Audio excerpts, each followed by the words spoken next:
कुछ नहीं होगा, ठीक हो जाएगा, ठीक हो जाएगा, ठीक हो जाएगा बेटा, नहीं रोते नहीं है, कुछ नहीं होगा।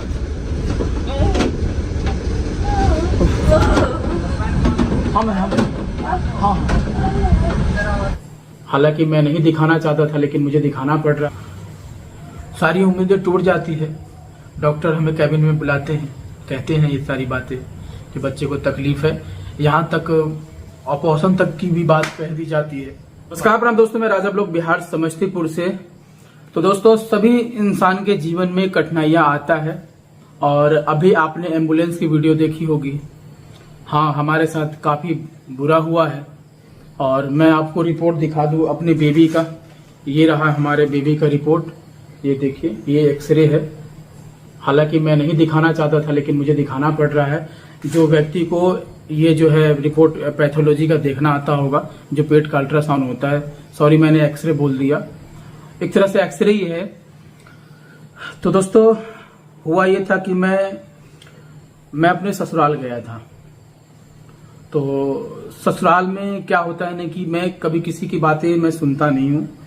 सुनने का ये आदत है कि मैं अपनी खुद की वीडियो बनाता हूँ, उसी से 2 पैसे कमाता हूँ, उसी से मेरे पत्नी का और मेरा घर चलता है और मेरा बिहार वाला भी घर चलता था। मतलब ये बात मैंने कई बार बोला है, बोलना नहीं चाहिए पर बोलना पड़ रहा है। तो मेरे अंदर एक आदत है कि अगर आप किसी को खिला करके अगर आप कुछ बोल रहे हैं तो फिर क्या फायदा। सब लोग अपने अपने नसीब से कमाते हैं और अगर हम ही कमा रहे हैं, अपने जो है हमारे घर में 4 सदस्य है, उनके पास कोई काम नहीं है, वो हमारे सहारे में रह रहे हैं, तो मैं एक जिम्मेदार व्यक्ति हूँ कि मैं सबका पेट पाल रहा हूँ, सबको रख रहा हूँ। तो मेरा ये हक नहीं बनता है कि मैं किसी को भी बोलूंगा कि फलाने को ऐसा है खिलाने पिलाने के बाद, तो ये गलत बात है।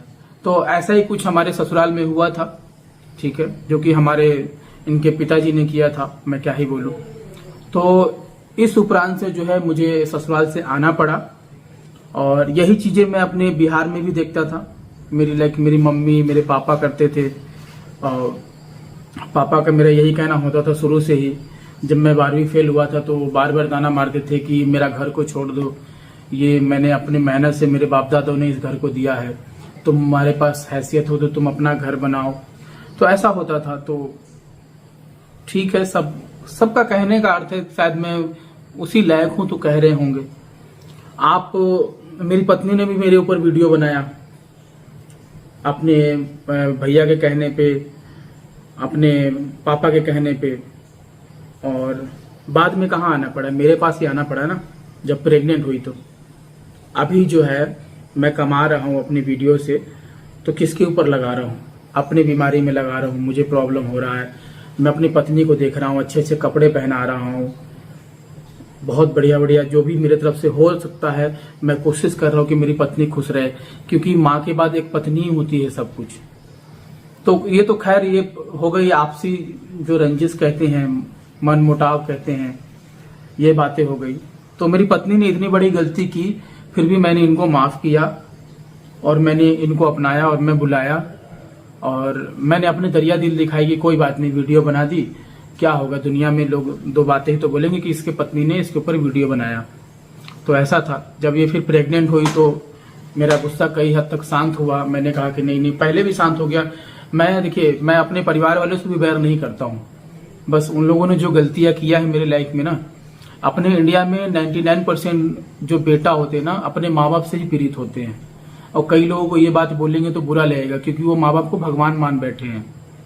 और माँ बाप भी अगर एक बच्चे को जन्म देते हैं तो अपने स्वार्थ के लिए, अगर मेरा बेटा चाहे बेटी आएगा तो मैं उससे यही अपेक्षा करूंगा कि वो मेरे बुढ़ापे का सहारा बने, क्योंकि मैंने उसको जवानी में खिलाया पिलाया, मैं पिलाऊंगा, उसको बड़ा करूंगा, तो मैं यही बोलूंगा। लेकिन मैं अपने बच्चों से ये उम्मीद नहीं करूंगा। मैं सोचूंगा कि वो खुश रहे। अब मेरा बुढ़ापा कैसे होगा, कैसे बीतेगा, ये ऊपर वाले के हाथ में है।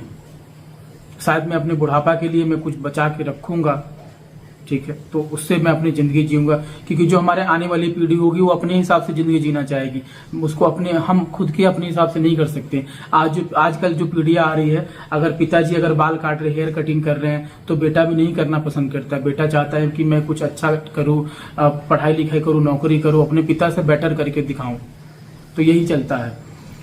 तो कल जो हुआ था, कल की मुद्दे पे हम आते हैं। मैंने आपको रिपोर्ट भी दिखा दिया है और मैं अपनी बीमारी के बारे में भी बताऊंगा, अभी नहीं, नेक्स्ट व्लॉग में, कि मुझे कौन सी बीमारी हो रखी है जिसकी वजह से मेरा जो है सिर दर्द होने लगता है और कमजोरी होने लगता है और दोनों हाथ में वीको लगा है। लगभग पैसे इतने सारे खर्च हुए हैं कि आप लोग सोच भी नहीं सकते, सिर्फ मेरे में। और वो पैसा मैं अपनी पत्नी के लिए बचा के रखा हुआ था, जो कि मेरे ऊपर हो गए खर्च। अब कहते हैं कि ऊपर वाला जैसा आपको रखना चाहते हैं वैसा आप रहोगे। ना तो मैं कोई नशा पत्ती करता हूँ, ना ही कोई मैं गंदी चीजों का सेवन करता हूँ, तब भी सोचिए मुझे ऐसा हो गया प्रॉब्लम। तो कल के डेट में क्या हुआ कि हम दोनों पति पत्नी जो है अपने पारिवारिक मसलों को लेकर के डिस्कस कर रहे थे और अचानक से जो है इनके पेट में गैस बन जाता है। ठीक है, अपने मतलब पारिवारिक मसलों में ही बातचीत कर रहे होते हैं और उसी उपरांत में क्या होता है कि गैस बन जाता है पेट में, बहुत खतरनाक वाला। उसके बाद इनको थोड़ा जो है पोछा ओछा लगाने की आदत है घर में। जैसे घर देखेगा भी अभी हमारा एकदम नीचे पूरा एकदम चमचमा रहा होगा। और आज शिवरात्रि का पहला दिन है, तो आप सभी लोग को हार्दिक शिवरात्रि। क्योंकि मैं तो अभी क्या ही बताऊं, बस अभी बजरंगबली जी को ही पूज रहा हूं और बहुत सारे पूजा पाठ में ध्यान नहीं दे पाता हूँ, डिस्टर्ब चल रहा हूँ अपनी लाइफ में। पहले सब चीज़ों पे ध्यान देता था और अच्छे से वीडियो बनाता था, क्योंकि सब हमारे परिवार एक साथ रहते थे तो मुझे बहुत खुशी मिलती थी। लेकिन उन लोगों ने गद्दारी किया, तब से ये सब चीज़ें करना मन ही नहीं करता है। बस हनुमान जी को पूजता हूँ और घर में जो है एक छोटा सा अपना मूर्ति लगा हुआ है, तो यहीं पे पूजा पाठ वगैरह कर लेते हैं। तो कल के डेट में क्या हुआ कि हमारी वाइफ को जो है ना पेट में बहुत ज्यादा गैस बन गया और जो है क्या बोलते हैं, पेट में भूल गया। कल के डेट में हमारी वाइफ को जो है अब पेट में गैस बन जाता है और पोछा लगाते टाइम जो है पलंग में पेट के जो है ये पैरों साइड में चोट लग जाता है। लगने के कारण क्या हो जाता है कि हमारे जो है पेट में बच्चा है उसे तकलीफ पहुंच जाता है दोस्तों। तो बहुत ज़्यादा मेरी वाइफ जो है दर्द में कराहने लगती है, बहुत रोने लगती हैं। तो मुझे कुछ समझ में नहीं आता है, तो मैं दौड़ के जाता हूँ पास में जो हमारी एक दीदी रहती है उनको बुलाता हूँ और पास में एक सब भैया लोग हैं, मैं उनको इन्फॉर्म करता हूँ। एम्बुलेंस बुलाते हैं। फिर एम्बुलेंस में मेरी वाइफ जो इतना पेट से दर्द से परेशान थी, तो मैं बहुत घबराया हुआ था और स्ट्रेचर लाया जाता है। मैं शायद वीडियो दिखाऊंगा। स्ट्रेचर पे इनको जो है लिटा करके हमारे भैया बगल वाले हैं सब मिल करके एम्बुलेंस में ले जाते हैं। मतलब जो हमारी पत्नी एक तरह से असामान्य हो गई थी, मतलब किसी काम की नहीं थी, मतलब कोई अंग काम नहीं कर रहा था पेट के दर्द की वजह से, असहनीय दर्द, क्योंकि पेट में बाबू को तकलीफ हो गया था। फिर हम सरकारी अस्पताल जाते हैं। सरकारी अस्पताल जाते उपरांत तो वहाँ कहा जाता है कि आपके बच्चे का धड़कन नहीं है।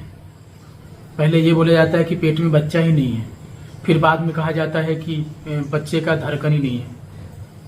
मैं बजरंगबली को हाथ जोड़ता हूँ और कहता हूँ कि इतना तो सजा दे ही दिया है, घर से भी निकल गया हूँ और छोटा दिल का इंसान हूँ, रो पड़ता हूँ। मैं बहुत अफसोस जताता हूँ अपने आप को। मैं गुस्सा भी करता हूँ अपने आप पे कि मेरी पत्नी कोई काम अब ना करे। अभी भी वो जिद मान के खाना बना रही है, मैं मना कर रहा हूँ। सवेरे उठा हूँ तो मैं खुद पोछा लगाया हूँ, झाड़ू लगाया हूँ सब। तो सारी उम्मीदें टूट जाती है। डॉक्टर हमें कैबिन में बुलाते हैं, कहते हैं ये सारी बातें कि बच्चे को तकलीफ है। यहाँ तक ऑपरेशन तक की भी बात कह दी जाती है। बाप रे, मेरे बच्चे के लिए। तो मैं तभी अपनी पत्नी को नहीं बताता हूँ, बस खुश इस बात का रहता है कि हाँ मेरी पत्नी सही है। मैं डॉक्टर से इतना पूछता हूँ कि मेरी पत्नी सही है कि नहीं, तो डॉक्टर बोलते हैं आपकी पत्नी बिल्कुल स्वस्थ है, बस बेबी को लेकर के। लेकिन दोस्तों लेकिन सरकारी अस्पताल में कभी भूल के भी मत जाना एम्बुलेंस को डायल करके कभी भी। पैसा है, कमाए हो तो बढ़िया प्राइवेट अस्पताल में जाओ, ये मेरी राय है, मेरा मानना है। मुझे कुछ नहीं समझ रहा, भगवान जाने कि वो सरकारी अस्पताल वाले क्या चाह रहे थे, क्यों ऐसा बोल रहे थे। मेरा मन कर रहा था कि मेरा बच्चा स्वस्थ है, फिर मैं वहां से रेफर कर दिया गया दूसरे अस्पताल में कि वहां ले जाओ, यहाँ हम लोग नहीं देख पाएंगे। और डॉक्टर अजीब सी बातें कर रहे थे कि पानी लगाकर देखते हैं, अगर बच्चा का स्वस्थ दिखता नहीं तो क्या, हमें क्या लेना देना है बताइए। ये मोदी जी की, योगी जी की सरकार में अस्पताल में ऐसी बातें करते हैं डॉक्टर। कितनी लापरवाही। उनको सरकार की तरफ से वेतन मिलता है, पता नहीं और कौन सा वेतन चाहिए। शायद कई लोगों को बुरा लगे, लेकिन मैं सच बोल रहा हूँ। मैंने सोचा कि अपने ब्लॉग में बता दिया जाए, क्योंकि कई लोगों की जिंदगियां बर्बाद हो सकती है सरकारी अस्पताल में, मत जाया करो। तो फिर मेरा मन क्या हुआ कि एम्बुलेंस को बीच रास्ते में मैंने रुकाया और वहां से मैंने अपना प्राइवेट एम्बुलेंस छोटा सा मैंने बुक किया। फिर मैं जहाँ पे मेरे पत्नी का चल रहा था दवा सब कुछ, वहां लेके गया।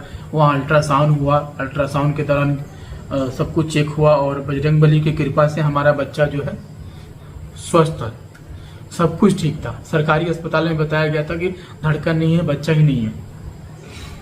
तो प्राइवेट अस्पताल में आए, जांच करवाए तो डांटने लगे कि आप क्यों ले गए, वहाँ के डॉक्टर ऐसे होते हैं, उनको सरकारी वेतन मिलता है, वो चाहते हैं कि और भी। मुझे पता नहीं, भगवान जाने, मुझे कुछ भी समझ में नहीं आ रहा था।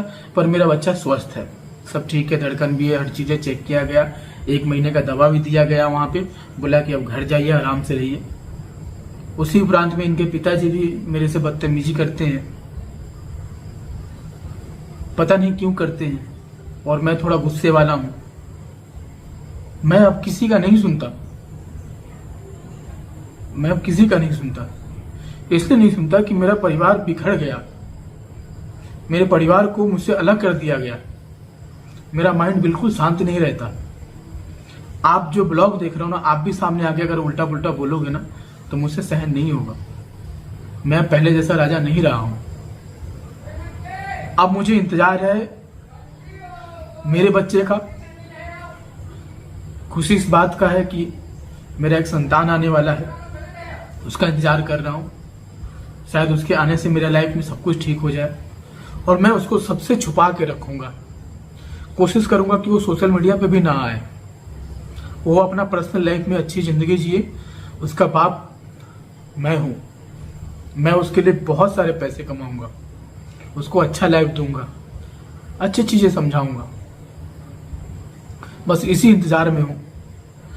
तो मेरा बेबी जो है स्वस्थ है, और ये बात सुनने के बाद कहीं ना कहीं दिल में लगा कि हाँ, जो है मतलब ऐसा हालत हो गया था सरकारी अस्पताल में। फिर इसीलिए मैं कह रहा हूं आप सभी लोगों से कि ना जाओ। आपका अपना स्थानीय अच्छा डॉक्टर हो, पढ़ा लिखा हो, बढ़िया हो, जो पैसे लगेंगे थोड़े लगा लो, आपकी अच्छी सुनवाई भी करेंगे, अच्छा मेडिसिन भी चलाएंगे। उनकी हर बार कोशिश रहेगी कि ये मरीज सही हो जाए। सरकारी अस्पताल में ऐसा नहीं होता। सरकारी अस्पताल में यहाँ मरीज को यहाँ खड़े करके रखे रहो, वहां खड़े के रखे, तुम ताम करके बात करते हैं।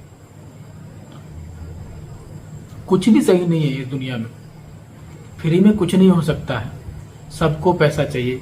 मेरी माँ को पैसा चाहिए, मेरे घर वालों को पैसा चाहिए, हर चीज में पैसा। बगैर पैसे का तो पेट भी नहीं हमारा मानता है, भूखे रह जाएंगे। तो सरकारी अस्पताल वाले क्या मानेंगे। तो बस खैर छोड़िए ये सब बातों को।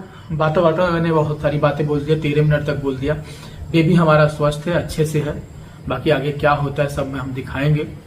मुझे लगा कि मुझे मेरी पत्नी को इसमें नहीं लाना चाहिए ब्लॉग में, वो अभी आराम कर रही है, साग सब्जी काटी है, तो खाना वाना बनाएगी अपना, वो खाएगी, ठीक है। बस इस वीडियो के माध्यम से यही कहना चाह रहा हूँ कि मैं अब अकेले ही रहूंगा, अकेले ही अपने पत्नी को देखूंगा। हमारे अड़ोस पड़ोस के लोग बहुत अच्छे हैं, मैं उनसे हेल्प की गुहार करूंगा। कोशिश करूंगा कि मैं अपने घर पे किसी को काम वाले को रखूं या काम वाले को रखूं कि कुछ काम हो जाए हमारे घर पे और मैं अपनी पत्नी को संभाल सकूं और ज़्यादा से ज़्यादा उनको बेड रेस्ट करने को कह सकूं, आराम मिल सके और हमारा बेबी स्वस्थ हो। धन्यवाद आप सभी लोगों को।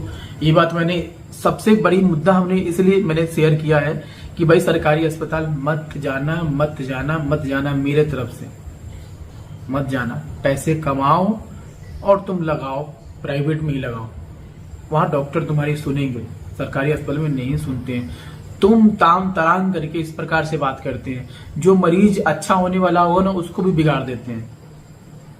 और ये मेरे साथ में चौथी बार हुआ है, ये चौथी बार हुआ है। मेरे गांव में भी सरकारी अस्पताल में ऐसे लापरवाही होता था, मैं लखनऊ में भी आया हूं, यहां भी हो रहा है। यही चीजें कहना था दोस्तों। बस हमारा बाबू ठीक है, आप लोग ज्यादा से ज्यादा आशीर्वाद दीजिए और हमें ज्यादा से सपोर्ट करिए, ठीक है। और मैं अब आजकल बहुत शांत रहने लगा हूँ, क्योंकि मैंने अपनी पत्नी को माफ कर दिया, उसके लिए जी रहा हूँ, उसके पेट में बाबू है, ठीक है। बस शांत ही रहने दे, जो लोग ब्लॉग देख रहे हैं मुझे शांत रहने दो। क्यों इसको तूफान में बदलने में लगे हो? मैं अपना अच्छा जिंदगी जीने का कामना कर रहा हूँ। बस यही शेयर करना था आप लोगों से। आई होप आज की वीडियो को इतना नहीं, चैनल को फटाफट सब्सक्राइब करिएगा।